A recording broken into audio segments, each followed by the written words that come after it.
Hello students, good afternoon everyone. तो last lecture में मैं आपको बता रहा था इलेक्ट्रिक जनरेटर के बारे में कि आपको ये डायग्राम बनाना है। ठीक है, तो आपके सामने मैंने भी एक डायग्राम सा बनाया है। ठीक है, लेकिन आपको डायग्राम बनाना था, प्रिंसिपल लिखना था और उसका डेफिनेशन लिखना था। तो दोबारा मैं रिपीट कर देता हूँ एक बार। ठीक है, आज का काम हमारा है इलेक्ट्रिक जनरेटर। ठीक है, देखिए इलेक्ट्रिक जनरेटर और मोटर दोनों अपोजिट डिवाइस हैं। ठीक है, जनरेटर में हम क्या काम करते हैं, लाइट को क्या करते हैं, हम प्रोड्यूस करते हैं। किसके द्वारा? मैकेनिकल एनर्जी के द्वारा। ठीक है, मतलब हम क्या काम करते हैं कि किसी भी कॉइल को मैग्नेटिक फील्ड के द्वारा हम काटते हैं उसको।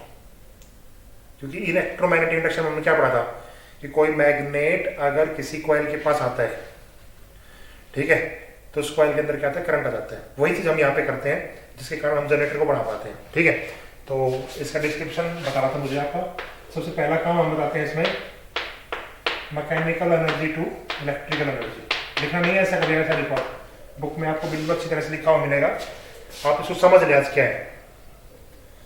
तो इलेक्ट्रिक जनरेटर क्या काम करता है, मैकेनिकल एनर्जी किस में करता है, इलेक्ट्रिकल एनर्जी में। ठीक है, प्रिंसिपल इसका किस पे बेस्ड है, EMI पे, इलेक्ट्रोमैग्नेटिक इंडक्शन पे। ये उस दिन मैं लिखवा चुका था आपको यहाँ तक। ठीक है, इसके डायरेक्शन हम किस तरह यूज करेंगे, फ्लेमिंग राइट हैंड रूल से।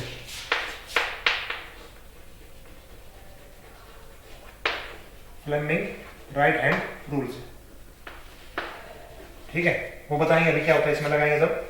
अब इसका डिस्क्रिप्शन देखो आप, वर्किंग और डिस्क्रिप्शन।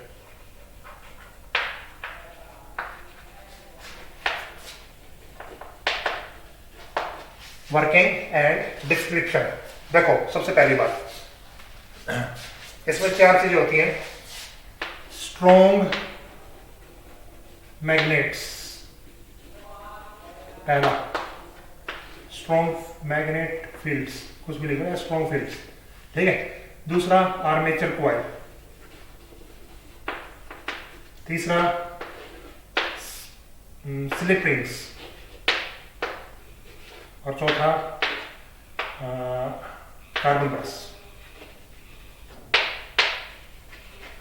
ठीक है, this is armature coil ABCD।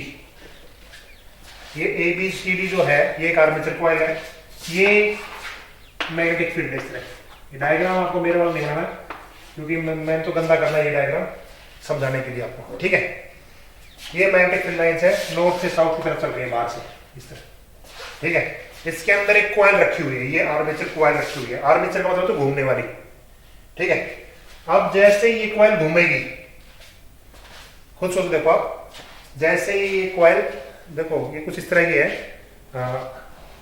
ये कॉइल है। ठीक है, और ये इसकी मैग्नेटिक फील्ड लाइन से इस तरह हर जगह ऐसे।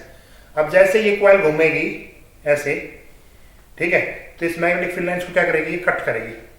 अगर मैग्नेटिक फील्ड लाइंस को कट करेंगी तो सर्किट के अंदर क्या आएगा, करंट आएगा। किसके द्वारा?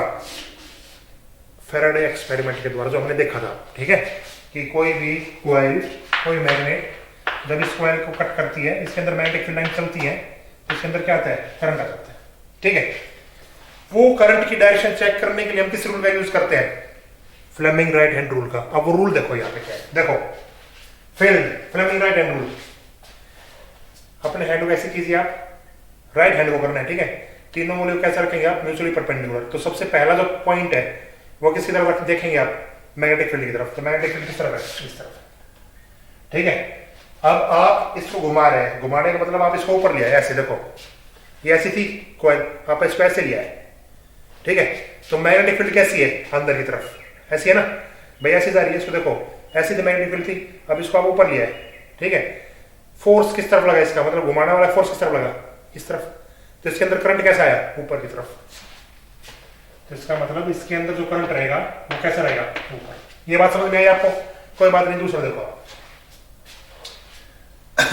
ये कॉइल पहले ऐसी थी, मैग्नेटिक फील्ड ऐसी थी। ठीक है, अब ये चीज अंदर आ गई, नीचे वाली। देखो ये CD, ये जब ऊपर आएगा तो ये नीचे चला जाएगा ना, तो ये CD कहाँ गया, नीचे आ गया। ठीक है, देखो आप रूल लगाओ ऐसे। ठीक है, अब फोर्स किस तरफ लग रहा है, इसका ऐसे इस तरफ लग रहा है, क्योंकि किस तरफ आ गई, नीचे की तरफ। करंट किस तरफ है, नीचे। तो इस कॉइल के अंदर जो इंड्यूस्ड करंट जनरेट हुआ वो कुछ इस तरह हुआ, इसमें ऊपर और इसमें कैसे गया नीचे। इस बात को समझ गए आप? इस बात को समझ गया तक? तो ये स्ट्रॉन्ग मैग्नेटिक फील्ड थी MS नो, ठीक है, पहला काम इसमें ही था। आर्मेचर कॉइल ये रखी हुई है जो घूमती है। तीसरा है स्लिप रिंग और कार्बन ब्रश, जो इसके अंदर ये कनेक्टेड है, जो लास्ट टाइम में डीसी मोटर में आपको बताया स्लिप रिंग्स और कार्बन ब्रश, वही काम यहाँ पे होता है इसका, ठीक है। अब देखो आगे, देखो क्या करता है इसमें। जैसे हमने ये रूल लगाया, ठीक है, और इसको हमने घुमाया ऐसा, देखो this is AB, this is CD, ये AB यहाँ पे आया, ठीक है, CD का है अंदर। अब जैसे ये पूरा टर्न करता है, ठीक है, तो ये वाला CD तो यहाँ आ जाता है, ये वाला CD था ना, यहाँ पहले CD था ना, ये वाला CD यहाँ पे आ गया और ये वाला AB यहाँ पे चला गया। अब करंट की डायरेक्शन कैसी होगी? रिवर्स होगी ना, क्योंकि यहाँ पे डायरेक्शन कैसी थी? नीचे की तरफ, और यहाँ पे डायरेक्शन कैसी थी? ऊपर की तरफ। तो करंट इसमें हर बार डायरेक्शन क्या करता है? रिवर्स करता है, चेंज करता है डायरेक्शन को, ठीक है। मतलब एक बार तो करंट ऐसे चलेगा और एक बार करंट कैसे चलेगा? ऐसे। इस बात को समझ गए होगे आप? देख लो ना आप इसको, दिस इज AB, ऊपर आया, ये CD नीचे चला गया। अब ये AB किसकी जगह चला जाता है? CD, लेकिन CD में डायरेक्शन किस तरह की है? इस तरह की है, ठीक है, और AB में डायरेक्शन किस तरह की है? इस तरह की है, ठीक है। तो दोनों तरफ से जब करंट जाता है, एक बार यहां से निकलेगा तो करंट ऐसे जाएगा, एक बार जब यहां से निकलेगा तो करंट ऐसे जाएगा। दोनों तरफ से जब करंट जाएगा, ठीक है, तो इसमें करंट हर बार चेंज होता रहेगा और करंट की एवरेज वैल्यू रहेगी 0। करंट की एवरेज वैल्यू क्या रहेगी? 0। तो इस तरह के जनरेटर को हम कहते हैं AC जनरेटर।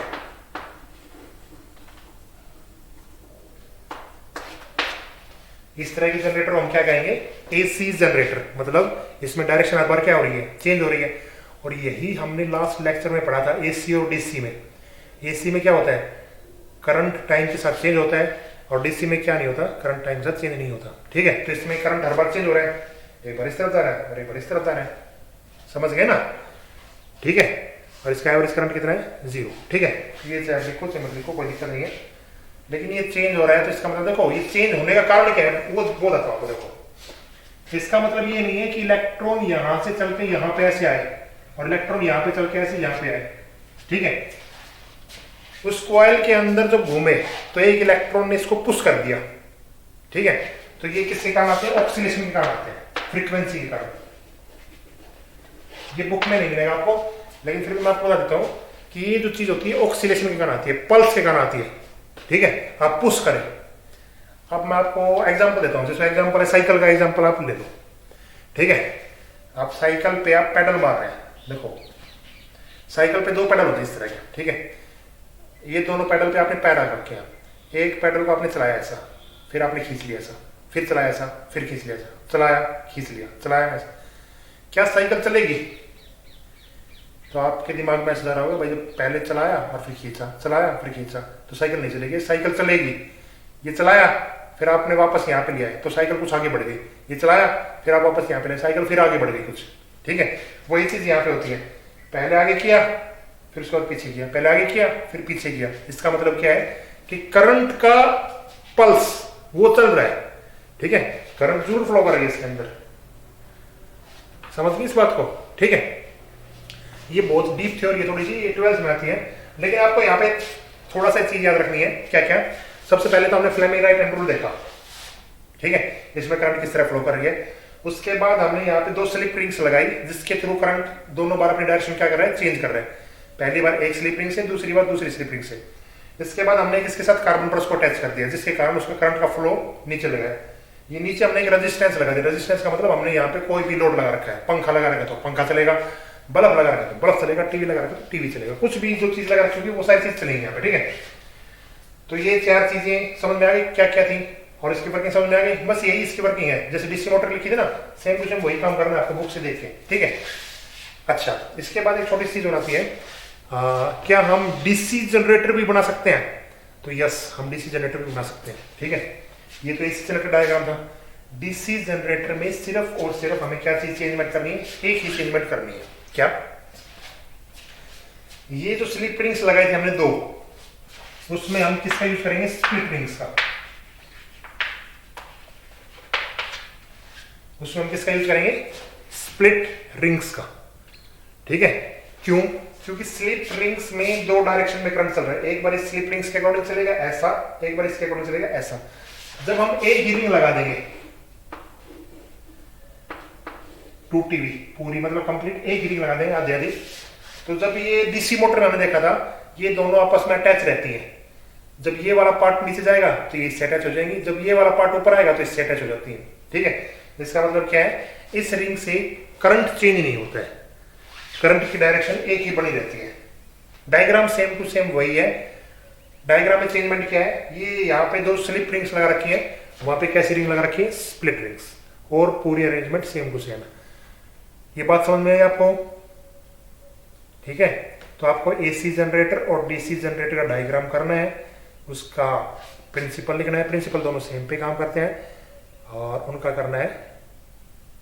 डीसी जनरेटर वही है, डीसी मोटर वाला ही काम था। ठीक है, एसी जनरेटर वाला आप काम कर लेना। एसी जनरेटर का प्रिंसिपल, डिस्क्रिप्शन, वर्किंग किसी को नहीं पता चलेगी भाई किस तरह लिखना है, तो आप मेरे पास आप कांटेक्ट कर लेना, मैं आपको बता दूंगा। अदरवाइज बुक में आपको बिल्कुल क्लियरली दे रखा है। ठीक है, कोई लाइन आपको समझ नहीं आया तो आप मेरे से पूछ सकते हैं। गुड बाय आज के लिए। ठीक है।